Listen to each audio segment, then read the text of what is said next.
Hello and welcome to Quilt Addicts Anonymous. I'm Stephanie Soebbing. Today we're going to be doing a quilting play-by-play tutorial where I'm going to show you how to do straight line quilting on a long arm. It's a really modern look to a quilt. It's very easy to do. You just need a ruler base and a ruler with a straight edge, which we have here.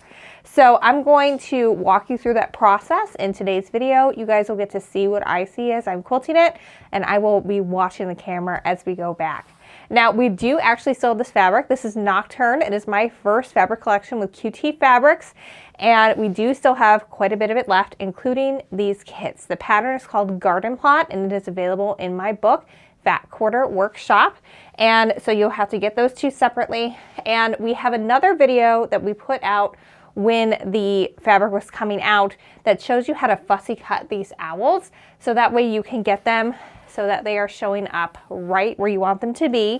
The rest of it is all strip piece. So we're gonna link to that video because we just posted a video on how to do Garden Plot because we had a version of this in Cave as well. It's sold out now, so join the wait list, but we do still have a limited supply of the Garden Plot and Nocturne. We just finished this quilt, and you guys always like it more when it's an actual finished quilt versus a digital image of one. So we get to share that with you today, finally. I'm very excited. Also, I realized today that the majority of my wardrobe has been purchased to match my fabric. So I'm having a good time with the color scheme, but anyway, so there's that. All right, so we're going to talk just a little bit about setup before we get into the quilting play-by-play. So you can do this at home with your walking foot. You're just going to do straight lines straight down your quilt. That's pretty simple. But if you're doing it on a long arm, a lot of times people think they need channel locks in order to do it. A channel lock will lock your machine so it will only go left to right instead of backwards and forwards too. I do not trust doing that for two reasons. One, the leaders that come on to your machine, they have to be perfectly straight in order for you to end up with a straight line straight across your quilt. Mine are not, never have been, probably never will be. And so I'm never going to be able to make that happen. And two, you have to also then be able to load it onto your machine perfectly straight.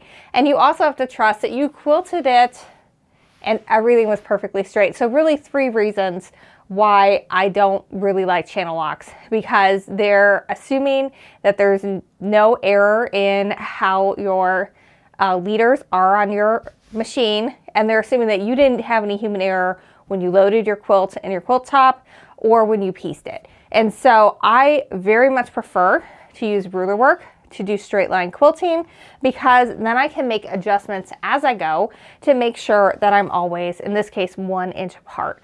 So we're going to go through that today, and it basically, as long as you've got your ruler foot in line with the edge of your ruler. This is the 4-in-1 by Natalia Bonner. It is like my ride or die quilting ruler. I really love it. I think it's great. We don't sell it, but you can get it on their website, and she's got lots of great quilting tutorials if you're into learning more about quilting on your long arm. But this is one I use so much. I really enjoy it, and I think you guys will too. All right, so let's get into actually watching it so you can see how I make this work so that we have perfect lines going straight across, getting that real fun modern look. Also, I just use white thread across everything. It really does kind of show up against the black when you're looking right at it. But from a distance, it just looks like texture. So I really love the glide thread for that because it kind of just fades away even when it's white on black. And as long as you aren't doing anything too crazy where it might be really obvious if you made a mistake, then it's totally fine to use that as an all-over thread. All right, let's get started.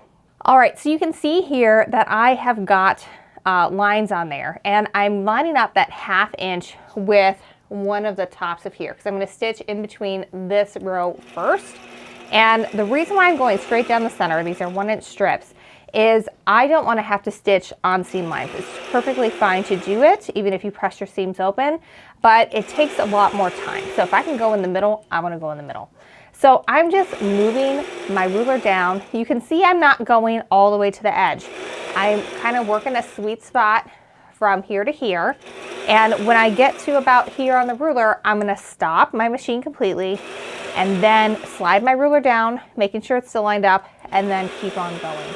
And the reason why I don't go all the way to the ends is I end up losing control, and I'm more likely to have my ruler dip on me, and then I don't have a straight line anymore. But I have a whole lot more control when I can have my whole palm down like that, and then just quilt and so I'm about an inch or so away and then move. So this first line and then the second one, I'm using that 1/2 inch to measure, and I'm essentially lining that 1/2 inch up with the seam allowance, and that'll allow me to quilt 1/2 inch or straight down the center of this 1 inch strip here. So that sets me up, and I find it a lot easier to go kind of from the bottom up. So looks like we're finishing that up. So now we're starting the second, and again I'm lining that 1/2 inch up with the bottom seam. After this, it's easier to line it up with your stitching line, but at this point, there's a lot of contrast in between where that seam is and where the background fabric is. So that's really easy for me to see. The one thing I don't love about this tool is I wish they had like black and white dotted lines going across. It would be a lot easier to see what I'm doing. But for this one, it's just a lot easier for me to see at this point, since we're dealing with that light background, if I'm able to line it up with that seam. So same deal, just working my way down. I do bring my machine to a full stop when I am moving that ruler, because otherwise I'm very likely to shift my machine around when I don't want it to. And then I won't have a straight line anymore and it won't look as good. So I want to make sure that I'm paying close attention with that. And just working my way down that strip.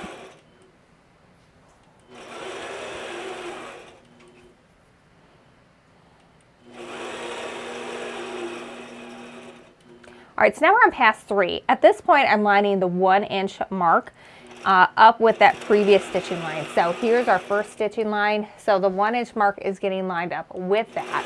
And that way I'm able to quilt 1 inch away. We've already been quilting 1 inch away. These were 1 inch apart. But at this point, I find it easier to line the 1 inch mark up with our stitching line than it is to try and line up like 1.5 with that bottom. But that's my preference. Your preference might be a little different. You might have a little bit easier time lining up with 1.5 inch. I like to just kind of look at 2 measurements. So 1/2 inch for those first 2, and then 1 inch for the 3 after that.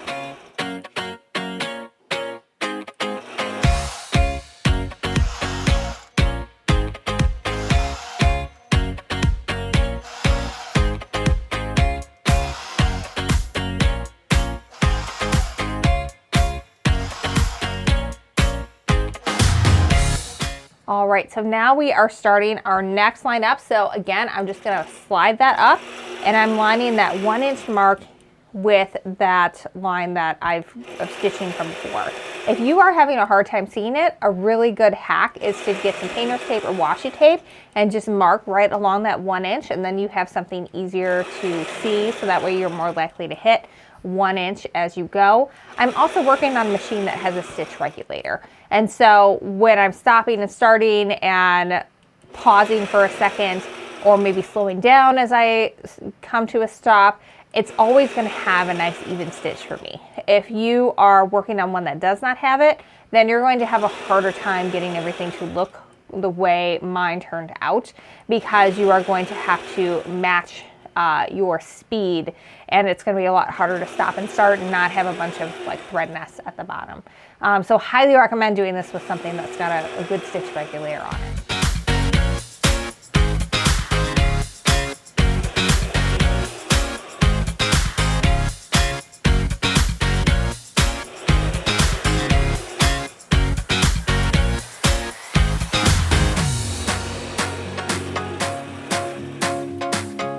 All right, so now we are starting our last pass. Again, I'm moving that up so that 1 inch is nice and lined up with our previous stitching line here, and that way I'm able to stitch here. And then after that, I'm able to move on to the next one. I like to do basically 2 passes at a time. That's what will fit very nicely on the throat of my long arm. So what I always do is I start at the bottom and work my way up, because I find it easier to have to hold the ruler underneath, as opposed to trying to hold it and then quilt underneath. It's just awkward for me. I have a really hard time with that. But play around with it and see what works for you and what you maybe need to adjust your body and position your body in order to make it work. But for me, I really like to start it off with the stitching line in between and then work my way up and then repeat with the next row, just working my way up. That works really well for me. I've done this a bunch of times. It is a really great way to get a quilt done very quickly. I was able to do this in an afternoon, no problem. And it is a very large twin. It is a very wide, and it just goes super, super fast, and it's a lot of fun. One other thing that you see me do often is I will anchor the sides of my quilt down with a basting stitch as I'm going when I'm doing straight line quilting like this. One, I only go left to right because that's all my machine will handle. But what I like to do here is I only anchor my left side and my top, and then I just leave the right side even. And the reason why is sometimes this fabric can shift a little bit on you as you're going, especially if maybe things stretched out a little bit as you were sewing. And I just like to leave that free because otherwise things can get a little bunched up at the end if you anticipated it being in further than it actually ends up being.